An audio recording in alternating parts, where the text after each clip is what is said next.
مجھے سچا جواب نہیں دے رہا. تو کسان نے کہا سوال تو بتاؤ. تو کسان کی بات پہ اس نے سوال بتایا اور کہا پہلا سوال یہ ہے دنیا کی سب سے بڑی سچائی کیا ہے؟ دنیا کی سب سے بڑی سچائی کیا ہے؟ کسان نے کہا یہ جواب تو آسان ہے, کوئی مشکل نہیں, میں آپ کو جواب دے دوں گا, آپ مطمئن رہیے. پھر کہا دنیا کا سب سے بڑا فریب کیا ہے؟ تو کہا وہ بھی جواب بہت آسان ہے, میں دے دوں گا. کہا دنیا کی سب سے میٹھی چیز کیا ہے؟ کیا وہ بھی جواب میں دے دوں گا, لیکن تمہیں میری شرط ماننا پڑے گا. اس نے کہا کیا شرط ہے؟ کہا جواب بادشاہ کو دینے کے بعد تمہیں جو انعام ملے گا اس میں سے آدھا انعام تمہیں مجھے دینا پڑے گا. تو کہنے لگا میں آدھا انعام نہیں دے سکتا, میں آپ کو 20 گھوڑے دے دوں گا, 20 گھوڑے, اس گھوڑوں کا استعمال دے دوں گا اور وہ 20 گھوڑے تمہارے حوالے کر دوں گا. اس نے کہا آدھی بادشاہ تجھے مل رہی ہے اور تو آدھی بادشاہ اس میں سے نہیں دے سکتا, جا میں بھی جواب نہیں دے سکتا. اب یہ حیران تھا, جانے لگا. تو کسان نے کہا دیکھ اگر جائے گا تو تجھے ملک بدر ہونا پڑے گا, ملک چھوڑنا پڑے گا, اجنبی زندگی گزارنا پڑے گا, اور اگر تم ملک میں رہے گا تو تم مارا جائے گا. تینوں سوالوں کا جواب آسان ہے, آدھی بادشاہت مجھے دے دے, میں تینوں سوالوں کا جواب دے دوں گا. اس نے کہا ٹھیک ہے, میں تینوں سوالوں کا, میں تجھے آدھی بادشاہت دے دوں گا, تو تینوں سوالوں کا جواب دے دوں. اس نے کہا پہلا سوال یہ ہے دنیا کی سب سے بڑی سچائی کیا ہے؟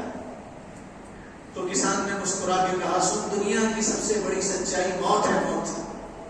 دنیا میں ہر چیز کا لوگوں نے انکار کیا لیکن موت کا کسی نے انکار نہیں کیا. کتنے لوگ ہیں جنہوں نے خدا کا انکار کیا؟ ترکی میں کتنے لوگ ہیں کمیونسٹ لوگ جو اللہ کا انکار کرتے ہیں. دنیا میں ایسے لوگ ہیں جو خدا کا انکار کرتے ہیں, اللہ کا انکار کرتے ہیں. دنیا میں ایسے لوگ ہیں جنہوں نے خدا کا انکار کیا, رسولوں کا انکار کیا. کتنے لوگوں نے اپنے ماں باپ کا انکار کیا, کہتے تھے یہ ہمارے ماں باپ نہیں, لیکن آج تک کسی نے موت کا انکار نہیں کیا. ابھی کچھ دن پہلے ایک سائنٹسٹ گزرا جو آنکھ سے بات کرتا تھا, لوگ اس کی بات ٹائپ کرتے تھے, لکھتے تھے اس کی بات, آنکھوں سے گفتگو کرتا تھا, آنکھوں سے بات کرتا تھا, مر گیا وہ بھی مرا, آنکھوں سے بات کرتا تھا. کئی کمپیوٹر اس کے جسم کے آس پاس لگے رہتے تھے, کئی کتابیں اس کی آنکھوں کے اشارے سے لکھی گئی اور منظر عام پہ آئی. وہ بھی خدا کو نہیں مانتا تھا اور خدا کا انکار کرتا تھا, لیکن اس کو موت آئی ماننا پڑا کہ موت کا کوئی انکار نہیں کر سکتا. دنیا میں موت ایک ایسی سچائی ہے جس کا کوئی انکار نہیں کر سکتا. تو کہا دنیا کی سب سے بڑی سچائی موت ہے, اس کا کوئی انکار نہیں کر سکتا.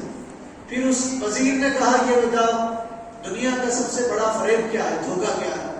تو کسان نے مسکرا کے کہا دنیا کا سب سے بڑا دھوکہ خود دنیا ہے. دنیا تمہیں دھوکہ دے گی. لوگ تو دھوکہ دیتے اپنے دھوکہ دیتے ہیں, عزیز دھوکہ دیتے ہیں, جن پہ تم اپنے سے زیادہ بھروسہ کرتے وہ دھوکہ دیتے ہیں, قسمیں کھانے والے دھوکہ دیتے ہیں, ساتھ جینے مرنے کے قسمیں کھانے والے دھوکہ دے دیتے ہیں, ساتھ چھوڑ دیتے ہیں. لوگ ساتھ چھوڑ دیتے ہیں, دن بھر آپ کی تعریف کرنے والے کچھ دن کے بعد آپ کی برائی کرنے لگ جاتے ہیں, آپ کے پیٹھ پیچھے آپ کی غیبت کرنے لگتے ہیں, آپ کے راہوں میں پھول بچھانے والے کانٹے بچھانے لگتے ہیں, آپ کو سامنے سے گلے لگانے والے کچھ دن کے بعد آپ کی پیٹھ میں چھرا ٹھوکنے والے بن جاتے ہیں, آپ کے دوست آپ کے دشمن بن جاتے ہیں. لوگ تو دھوکہ دیتے تھے, دنیا دھوکہ دیتی. دنیا کے معنی ہی دھوکہ دینے والے, ساتھ چھوڑنے والے. جب آپ مریں گے تو کفن کے 2 ٹکڑوں کے علاوہ کوئی چیز آپ کے ساتھ نہیں آئے گی. دولت گھر میں رہ جائے گی, پیسے گھر میں رہ جائیں گے, زیور گھر میں رہ جائیں گے, دنیا آپ کے گھر میں رہ جائے گی. سب سے بڑا دھوکہ دنیا کا تو خود دھوکہ دنیا ہے. دھوکہ ہے دنیا, آنکھوں کا دھوکہ ہے, دل کا دھوکہ ہے, نظروں کا دھوکہ ہے دنیا, سوچ کا دھوکہ ہے دنیا. دنیا ساتھ چھوڑنے والی ہے, کام آنے والی نہیں ہے دنیا. کہا دنیا کی سب سے میٹھی چیز بتاؤ کیا ہے؟ تو کسان نے کہا آپ وعدہ کرو جتنی تمہیں بادشاہت ملے گی اتنی مجھے دو گے تو میں تمہارے تیسرے سوال کا جواب دوں. وزیر نے کہا معاہدہ تو ہوا تھا, اگریمنٹ ہوا تھا, مجھے جتنی دنیا ملے گی اس میں سے آدھا میں تمہیں دوں گا. اب تو تم تھوڑا مانگ رہے ہو, یہ نہیں ہو سکتا. کہنے لگے جواب چاہیے یا موت چاہیے؟ تو وزیر نے کہا جواب چاہیے. اگر موت چاہیے تو چلے جاؤ. تو وزیر نے کہا کہ مجھے جواب چاہیے. وزیر سے اس نے کہا میں تمہیں جواب دوں گا, میری ایک شرط ماننا پڑے گا. تو کہا کیا شرط ہے؟ اس نے کٹورے میں دودھ منگایا اور پھر ایک کتے کو بلایا اور کہا یہ کتے سے کہا یہ دودھ پی لو. کتے نے دودھ پی لیا. وزیر سے کہا یہ جھوٹا کتے کا جھوٹا دودھ تمہیں پینا پڑے گا. کتے کا چھوٹا دودھ تمہیں پینا پڑے گا تب میں تمہارے سوال کا جواب دوں گا۔ وزیر پہلے انکار کرتا رہا، کہتا رہا میں نہیں پی سکتا، تو اس نے کہا پھر تمہیں جواب نہیں ملے گا، پھر تمہیں پھانسی کا پھندا ملے گا، پھر تمہیں موت ملے گی، پھر تمہیں قتل کر دیا جائے گا، تمہارے بچے یتیم ہوں گے، تمہاری بیوی بیوہ ہو جائے گی۔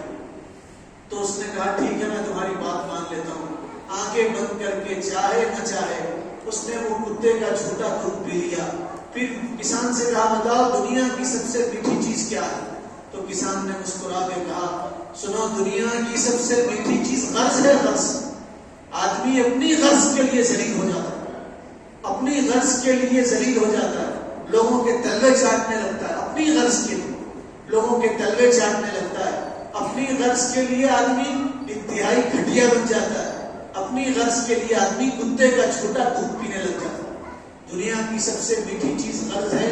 تم غرض کی وجہ سے میرے پاس آئے اور غرض کی وجہ سے مجھے دولت دینے لگے اور غرض کی وجہ سے تم نے چھوٹے کتے کا دودھ پی لیا۔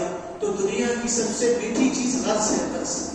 دنیا ساتھ چھوڑنے والی ہے، اس لیے سرکار نے فرمایا الدنیا جیفۃ وطالبھا کلاب، دنیا تو مردار ہے، مردار اس کے چاہنے والے کتے ہیں۔ حضور نے فرمایا دنیا مردار ہے، مردار اس کے چاہنے والے کتے ہیں۔ سرکار نے فرمایا دنیا مردار ہے۔ ایک مرتبہ رسول اللہ صلی اللہ علیہ وسلم صحابہ کے ساتھ ایک کچرے کے ڈھیر کے پاس سے گزرے، گھوڑ کے پاس۔ آپ نے دیکھا اس پہ ایک بکری مری پڑی ہے، بکری ہے مری ہوئی ہے، اس کے چھوٹے چھوٹے کان ہیں بکری کے۔ رسول اللہ صلی اللہ علیہ وسلم نے صحابہ سے کہا ٹھہرو، صحابہ ٹھہرے۔ حضور نے فرمایا یہ بکری 2 درہم میں کون خریدے گا؟ تو صحابہ نے کہا اللہ کے حبیب بکری مری ہوئی ہے، زندہ نہیں ہے بکری۔ پھر یہ بکری اگر یہ زندہ ہوتی تو بھی کوئی نہیں خریدتا، اس لیے کہ اس کے کان چھوٹے چھوٹے۔ عرب میں بکریوں کے کان بڑے ہوتے ہیں اور جس بکری کے کان بڑے ہوتے ہیں وہ زیادہ دام میں بکتی ہے، زیادہ قیمت میں فروخت ہوتی ہے، اور جس بکری کے کان چھوٹے ہوتے ہیں وہ بکری نہیں خریدی جاتی، لوگ اسے نہیں خریدتے، اس کو عیب دار بکری سمجھتے ہیں۔ جو سعودی گئے وہ جانتے ہیں، عرب جو گئے وہ جانتے ہیں، ان کے بکریوں کے کان بڑے بڑے ہوتے ہیں، عیب دار سمجھتے تھے جس بکری کے کان چھوٹے ہوتے۔ تو صحابہ نے کہا اللہ کی حبیب یہ بکری اگر زندہ ہوتی تو کوئی نہیں خرید سکتا تھا، اب تو یہ مر گئی ہے، اسے کون 2 درہم میں خریدے گا؟ وہ تو بیوقوف ہے جو 2 درہم میں خریدے گا۔ حضور نے صحابہ سے فرمایا تمہاری نظروں میں جیسے اس بکری کی کوئی قیمت نہیں ہے، ایسے اللہ کی نظروں میں دنیا کی کوئی قیمت نہیں ہے۔ حضور نے فرمایا جیسے تمہاری نظروں میں اس بکری کی کوئی اہمیت نہیں ہے اور کوئی قیمت نہیں ہے، اللہ کی نظروں میں دنیا کی کوئی قیمت نہیں ہے۔ فرمایا اگر اللہ کی نظر میں دنیا کی قیمت ہوتی تو اللہ تعالیٰ کافر کو ایک گھونٹ پانی کا نہیں دیتے تھے۔ اتنے لوگ کہتے ہیں یہ اللہ کے ولی ہیں، فرش پہ بیٹھتے ہیں، یہ اللہ کے ولی جھوپڑے میں رہتے ہیں، ان کے کپڑے پھٹے پرانے رہتے ہیں۔ اللہ اپنے چاہنے والوں کو اپنی ناپسند چیز نہیں دیتے، اللہ اپنے چاہنے والوں کو اپنی ناپسندیدہ چیز نہیں دیتے، اللہ اپنی ناپسند چیز ان کو دیتے جن کو اللہ ناپسند کرتے۔ اس لیے فرمایا اللہ کے یہاں دنیا کی حیثیت مچھر کے پر کے برابر بھی نہیں ہے، مچھر کے پر کی کوئی حیثیت نہیں ہے، اللہ کی نظروں میں دنیا کی کوئی حیثیت نہیں ہے۔ اس لیے اللہ تعالیٰ دنیا اللہ والوں کو نہیں دیتے، دنیا تو کافروں کو دیتے۔ ایک مرتبہ رسول اللہ ٹاٹ کے بستر پہ سوئے تھے، ٹاٹ کے بستر، چھپر جس کا ہوتا ہے، کھجور کے پتوں کی ٹاٹ، اس پہ رسول اللہ سوئے تھے بغیر کپڑوں کے، آپ کے بدن پہ چادر نہیں تھی، آپ ایسے ہی سوئے تھے۔ جب آپ نیند سے بیدار ہوئے تو اس کے نشانات آپ کی پیٹھ پہ نظر آ رہے تھے۔ آپ کرتا اتار کے سوئیے، آپ اگر فرش پہ سوئیں گے تو آپ کے بدن پر نشانات پڑیں گے۔ اس زمانے میں رسول اللہ کا جو بستر تھا تو کھجور کی پتیوں کا بستر تھا، اس پہ بچھانے کے لیے کچھ نہیں تھا۔ کس کا بستر آپ اندازہ لگائیے، کائنات کے سردار کا بستر ہے اور بچھانے کی چادر نہیں ہے، آپ بغیر چادر کے سو گئے، یہ تو آپ کا بستر ہے۔ آپ کی بیٹی، چہیتی بیٹی، جنت کی عورتوں کی سردار حضرت فاطمہ کا نکاح ہوا، ام ایمن حضرت فاطمہ کو علی کے گھر چھوڑ کے آئی، نہ کوئی دروازہ، نہ کوئی ڈھول تھا، نہ تماشا تھا، نہ کوئی باجا تھا، نہ کوئی گانا تھا، نہ کوئی رشتے دار تھے، نہ کوئی بارات تھی، نہ کوئی باراتی تھا، نہ کوئی بارات تھی، نہ کوئی باراتی تھی۔ عجیب سے دور سے ہم گزر رہے ہیں۔ کل ہمارے پاس ایک صاحب کارڈ لا کے دیے، تو میں ان سے پوچھا کارڈ کتنے کا ہے؟ تو کہنے لگے 500 روپے کا کارڈ، شاہی کارڈ، 500 روپے کا کارڈ کے اندر کارڈ کے اندر کارڈ، 5 کارڈ کھولنے کے بعد وہ کارڈ نکل رہا، پھر اس کو ہاتھ سے کھولنا پڑ رہا جیسے شاہی فرمان کھولا جاتا تھا. پھر اس میں جو پرنٹ ہے وہ چاندی کی پرنٹ ہے اس میں، اور کھولنے کے بعد اندر میوزک بج رہی ہے. تو کہنے لگے یہ 500 کا کارڈ ہے.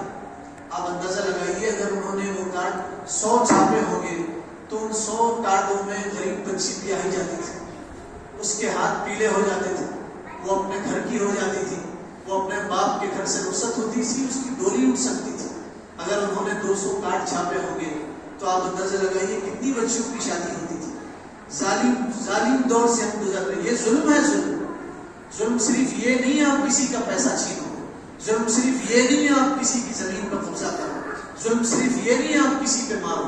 ظلم یہ ہے کہ آپ ایک چیز کو جس جگہ میں رکھنا ہے اس جگہ کو چھوڑ کے دوسری جگہ میں رکھو. یہ ظلم. پیسہ کہاں خرچ کرنا ہے؟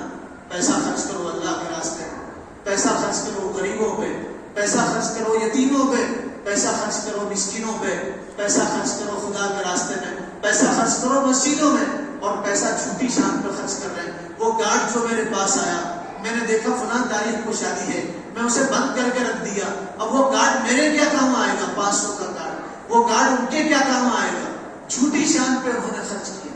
کچھ دن پہلے شادی ہوئی ادھر میں، ایک شادی ہوئی جس میں 20 قسم کے کھانے بنائے، پکانے والوں کو 5 لاکھ روپے دیے گئے، پکانے والے کو 5 لاکھ روپے دیے گئے. اب اندازہ لگائیے پکوان کرانے کے لیے 5 لاکھ روپے، تو پکوان کتنے کا ہوگا؟ ظلم نہیں؟ کل غریب کی بچیاں دامن پکڑیں گی تو کیا جواب دیں گی؟ غریب کی بچیاں کہیں گی ہم سسک رہی تھی، گھروں میں رو رہی تھی، ہماری چوکھٹ پہ کوئی رشتہ لے کے نہیں آ رہا تھا، تم اپنی بچیوں کے لیے اتنا پیسہ خرچ کر رہے تھے. بتاؤ حشر کے میدان میں ان غریب بچیوں کا کیا جواب دیں گے؟ وہ بچیاں دامن پکڑے گی. حشر کا میدان قائم ہونے والا ہے، اللہ کے پاس پیشی ہونے والی ہے. وہ بچیاں دامن پکڑی کے تو کیا جواب دیں گے؟ غریب کہے گا میری بچی کی ڈولی نہیں اٹھ رہی تھی، میں تو سود سے پیسے لے کے آیا تھا، دن بدن سود بڑھ رہا تھا اور میں گھٹ کے زندگی گزار رہا تھا، اور تم تو ایک بچی کی شادی میں 2-2 کروڑ روپے خرچ کر رہے تھے. تو بتاؤ غریب باپ کو کیا جواب دو گے؟ جس کے باپ کے چہرے پہ چھریاں ہوں گی، پیٹ جس کا پیٹ کو لگا ہوا ہوگا، کیا جواب دیں گے؟ کیا جواب دیں گے اس باپ کو جس کا باپ دامن پکڑے گا، جس غریب بچی کا دامن پکڑے گا؟ آج بچیاں میرے بھائیوں، آج بچیاں جسم فروشی پہ مجبور ہو گئی. جسم فروشی، بچیاں جسم بیچنے پہ مجبور ہو گئی. بچیاں جسم کا سودا کر، مسلمان بچی جسم کا سودا کر رہی ہے. انٹیلیجنس کی رپورٹ ہے پورے ہندوستان میں جس نے فحاشی کے اڈے ہیں ان میں 80% مسلم بچیاں. میں نہیں کہہ رہا، اخبار کی رپورٹ ہے، انٹیلیجنس کی رپورٹ ہے. برما میں ایسے حالات پیدا کر دیے گئے، برما سے 35,000 بچیاں لا کے فروخت کر دی گئی. 35,000 بچیاں ریکارڈ میں ہیں. یہ بات میں نہیں کہہ رہا، ہندوستان کے بڑے عالم دین نے کہا. MP ہیں، عالم ہیں، MP ہیں، بزنس مین ہیں. انہوں نے روتے ہوئے ہم سے کہا 35,000 بچیاں تو ریکارڈ میں ہیں، ابھی کتنی بچیاں ہیں جو لائی جا رہی ہیں اور بیچی جا رہی ہیں اور فروخت کی جا رہی ہیں، اور ہم اپنی دنیا میں مگن ہیں. اگر یہ 35,000 بچیاں حشر کے میدان میں اٹھ کھڑی ہو جائیں اور یہ کہیں تمہاری شادیاں تو بغل میں ہوتی تھی، نظام میں ہوتی تھی، اور آئل میں ہوتی تھی، سلام میں ہوتی تھی، اور غریب بچی گھٹ گھٹ کے مرتی تھی. وہ کبھی کسی غریب مالدار کی شادی میں گئی تو اس کے دل میں درد ہوتا تھا، کب میری شادی ہوگی، کب ایسے پکوان بنے گے، کب میرے دروازے پہ بارات آئے گی، کب میرا پیا آئے گا مجھے دلہن کے روپ میں دیکھے گا. وہ گھٹ کے مر رہی وہ بچیاں اگر سوال کریں تو کیا جواب دیں گے؟ ظلم صرف یہ نہیں آپ کسی کو آنسو بہانے پہ مجبور کرو، یہ بھی ظلم ہے. حضور کی بیٹی کی شادی ہوئی، رسول اللہ کی بیٹی کی شادی ہوئی. حضرت فاطمہ ام ایمن چھوڑ کے آئی اور آ کے کہنے لگی اللہ کے حبیب میں علی کا بستر دیکھ کے آئی.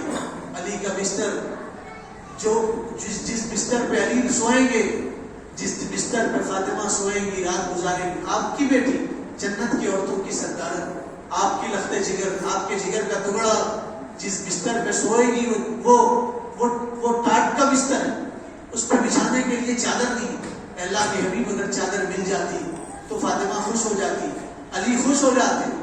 رسول اللہ نے کہا ام ایمن ہمارے گھر میں آواز لگاؤ، کہیں سے چادر ملے تو فاطمہ کو دے آنا۔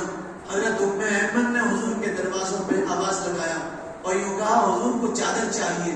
حضور کے گھر میں سے 2 چادر آئی، ایک چادر میں 17 پیوند تھے اور ایک چادر میں 11 پیوند تھے۔ حضور نے فرمایا یہ 11 پیوند والی چادر فاطمہ کے بستر پہ بچھا کے آنا۔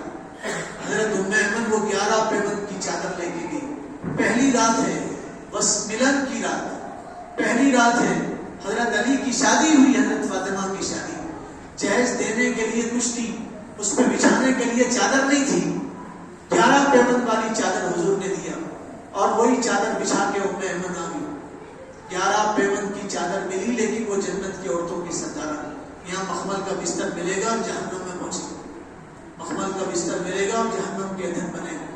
بات لمبی ہو رہی، میں عرض کر رہا تھا رسول اللہ صلی اللہ علیہ وسلم کائنات کے سرکار اپنے بستر پہ تھے، سو کے اٹھے رسول اللہ، بستر پہ رسول اللہ سو گئے تھے، اٹھے تو آپ کے بدن مبارک پہ نشانات پڑ گئے۔ صحابہ نے روتے ہوئے کہا اللہ کے حبیب کافر تو عیش کریں، وہ تو اچھی زندگی گزارے، آپ کے طفیل ان کو دنیا ملی، وہ اچھی زندگی گزار رہے ہیں اور آپ کے بستر پہ آپ کے پاس بستر نہیں ہے، چادر نہیں ہے، نشانات پڑ جا رہے ہیں۔ تو حضور نے مسکرا کے فرمایا مالی ولی دنیا، مالی ولی دنیا، یہ ہر مسلمان کے دل کا نعرہ ہو، مالی ولی دنیا، ارے میرا دنیا سے کیا واسطہ، میرا دنیا سے کیا واسطہ۔ فرمایا ہمارے لیے تو آخرت ہے۔ پھر حضور نے فرمایا جو دنیا بنانے کی فکر کرے گا اس کی آخرت بگڑ جائے گی، اور جو آخرت بنانے کی فکر کرے گا اس کی دنیا ضرور بگڑے گی۔ حضور نے فرمایا جو دنیا ختم ہونے والی ہے اس کے لیے اپنی آخرت مت بگاڑ، جو آخرت باقی رہنے والی ہے اس کے لیے اپنی دنیا بگاڑ، اس کے لیے اپنی دنیا بگاڑ دو۔ دنیا ختم ہونے والی ہے، دنیا تو آخرت کی کھیتی ہے۔ اللہ تعالیٰ نے دنیا آخرت کے لیے ہمیں دیا ہے، دنیا کمانے کے لیے۔ اسلام کمانے سے نہیں روکتا، آپ کماؤ، وقت کے مالدار آدمی بنو، آپ امبانی سے بڑے بنو، اڈانی سے بڑے بنو۔ وہ چور جو ہمارے اسٹیٹ کا تھا پورے اسٹیٹ کا مال لوٹ کے چلا گیا، آپ اس سے بڑے بنو۔ حضرت عثمان کے آگے حضور نے غنی لگایا تھا، عثمان غنی۔ اسلام کمانے سے نہیں روکتا، لیکن اسلام دنیا کی محبت سے روکتا ہے۔ یہ کہتا ہے اسلام کی دنیا کی محبت دل میں نہ رکھو۔ یہ تو دنیا کی محبت ہے، مسجد کے ڈبے پھرائے جاتے ہیں، چلر ڈالا جاتا ہے، نوٹ رکھ لیے جاتے ہیں، یہی تو دنیا کی محبت ہے۔ اگر دنیا کی محبت نہ ہوتی تو جو جیب میں ہوتا مسجد کے ڈبے میں ڈال دیتے۔ اور یہ کہتے یہ تو اللہ کے لیے دے رہے، یہ تو باقی رہنے کے لیے ہے۔ کہیں ہم سگنل پہ رکتے تو کہتے چلر نہیں ہے معاف کرو، ارے ٹھوک دیے تو کیا ہوگا، جتنا آپ دیں گے اللہ اتنا دے گا، 500 دو گے تو اللہ کے پاس اس حساب سے آپ کو ملے گا۔ دنیا کی محبت تمام گناہ کی جڑ ہے۔ بھائی بھائی سے لڑ رہا دنیا کی محبت ہے، بھائی بھائی سے لڑ رہا۔ بہت سارے لوگ ہیں جو مسجدوں پہ قبضہ، مدرسوں پہ قبضہ کر کے بیٹھے، اپنی ملکیت سمجھتے، دنیا کی محبت ہے۔ جو آئے گا اسے دیکھیں گے، جو آئے گا اس کا قتل کریں گے، جو آئے گا اسے ماریں گے۔ ارے یہ اللہ کی زمین ہے، اللہ کا گھر ہے۔ یہ کہو اللہ روزی کہیں بھی دیتے ہیں، اللہ کہیں بھی روزی دیں گے، روزی رساں تو اللہ تعالیٰ ہے۔ کوئی لے لے کوئی چلا لے، جو چلائے گا اسے حساب دینا پڑے گا، جو ذمہ دار ہوگا وہ اللہ کے پاس پہنچے گا۔ ایک بالی زمین کے لیے بھائی بھائی کا قتل کر رہا، لڑ رہا، دنیا کی محبت کی وجہ سے۔ دنیا کی محبت دل سے نکلے۔ حضور اسی لیے تشریف لائے، آپ نے بتایا لوگوں کو، دنیا والوں کو کہ دیکھو دنیا ہمیشہ رہنے کی جگہ نہیں ہے، آخرت ہمیشہ کی جگہ ہے۔ جو دنیا میں آخرت بنائے گا وہ سرخرو ہوگا، اور جو دنیا میں مگن رہے گا اس کا انجام بڑا برا ہوگا، اس کا انجام برا ہوگا۔ وہ دنیا میں بھی ذلیل ہوگا، وہ آخرت میں بھی ذلیل ہوگا، وہ دنیا میں بھی رسوا ہوگا، وہ آخرت میں بھی رسوا ہوگا۔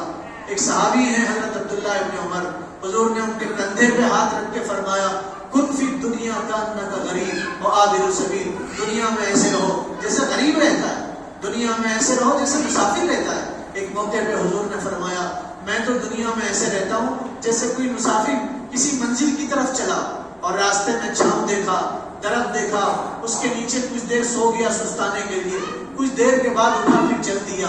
وہ درخت اس کی منزل نہیں ہے، وہ چھاؤں اس کی منزل نہیں ہے، وہ آرام کرنے کی جگہ اس کی منزل نہیں ہے، اس کی منزل تو آخرت ہے، اس کی منزل آگے ہے۔ دنیا یہ سستانے کی جگہ ہے، دنیا یہ منزل نہیں ہے، دنیا یہ آرام کرنے کی جگہ، سستانے کی جگہ، منزل تو آگے ہے۔ فرمایا دنیا میں ایسے رہو جیسے غریب رہتا ہے، دنیا میں ایسے رہو جیسے مسافر رہتا ہے۔ صحابہ نے ہم سے زیادہ دنیا کو سمجھا تھا، وہ دنیا میں کیسے، دنیا ان کے قدموں میں آئی، دنیا ان کے ہاتھوں میں آئی، دنیا ان کے پیروں میں آئی، لیکن دنیا کو انہوں نے منہ نہیں لگایا۔ حسن بصری رحمۃ اللہ علیہ فرماتے ہیں جیسے ہمارے پاس غلاظت بری چیز ہے، ایسے صحابہ کے پاس دنیا بری چیز تھی۔ جیسے ہم غلاظت سے بچتے ہیں، صحابہ دنیا سے بچتے تھے۔ ایک صحابی ان کے حصے میں ایک بادشاہ کے سر پہ پہننے والا تاج آیا، بادشاہ کے سر، ایران کے بادشاہ کے سر پہ پہننے والا تاج آیا۔ اس کے ایک ہیرے میں دنیا خریدی جا سکتی تھی، اس کے ایک ہیرے میں دنیا خریدی جا سکتی تھی۔ ہم سمجھتے اتنا بڑا تاج کیسے پہنتے ہوں گے؟ تاج پہنا نہیں جاتا تھا، وہ تاج تاروں سے بادشاہ کے سر پہ لٹکا دیا جاتا تھا، پہنا نہیں جاتا تھا، لٹکا دیا تھا، بادشاہ اس تاج کے نیچے بیٹھتا تھا۔ اتنا بڑا تاج آیا، ہاتھ لگا مال غنیمت میں، وہ صحابی دوڑ کے آئے، ان کا چہرہ چھپا ہوا تھا اور آ کے کہنے لگے یہ تاج ملا ہے، اس کو مال غنیمت میں جمع کر لو۔ حضرت عمر نے دیکھا، کہا بھائی تم کون ہو؟ تو کہا مجھے اللہ جانتے ہیں، نام بتانے کی کوئی ضرورت نہیں۔ کہا اس میں سے رکھ لیتے؟ کہا دنیا میں رکھ لیتا، اللہ کو کیا جواب دیتے؟ دنیا میں رکھ لیتا، چھپا لیتا، اللہ کو کیا جواب دیتا؟ کہا ایک ہیرا رکھ لیتے تمہاری نسلیں بن جاتی۔ تو کہا دنیا میں تو رکھ لیتا تھا، آخرت میں اللہ کو کیا جواب دیتا؟ کہا ارے بھائی نام تو بتاؤ۔ کہنے لگا میں نے جس کے لیے یہ کام کیا ہے وہ اللہ میرا نام بہتر جانتا ہے، تاریخ میں آج تک ان کا نام محفوظ نہیں۔ دنیا ان کے پاس آئی، اتنا بڑا تاج ان کے پاس آیا جو ہیرو جواہرات جس میں تھے، جس کے ایک ہیرے میں دنیا خریدی جا سکتی تھی۔ کوہ نور سے بڑا اس کا ہیرا تھا، لیکن وہ جانتے تھے یہ دنیا ختم ہوگی، آخرت کبھی ختم نہیں ہوگی۔ اس لیے قرآن میں کہا گیا دنیا متاع ہے۔ متاع کس کو کہتے ہیں؟ متاع اس کپڑے کو کہتے ہیں جو ضرورت کے وقت استعمال ہوتا ہے، چاہے وہ عورت استعمال کرے چاہے وہ مرد استعمال کرے۔ آپ اشارے میں سمجھیے، چاہے عورت استعمال کرے ضرورت کے وقت وہ کپڑا، چاہے مرد استعمال کرے۔ بعض مرتبہ کپڑا استعمال کیا جاتا بھگونے پکڑنے کے لیے، کچن کے پاس بھگونے پکڑنے کے، اس کپڑے کو متاع کہا جاتا ہے۔ اللہ نے قرآن میں کہا یہ دنیا اس کپڑے سے گئی گزری ہے جس پہ تم راڑ ٹپکا رہے ہو۔ دنیا آخرت کو تباہ کرنے والی، دنیا کی محبت نہ ہو۔ اگلی بات انشاءاللہ اگلی جمعہ میں ہوگی۔ اللہ عمل کی توفیق عطا فرما دے۔ جو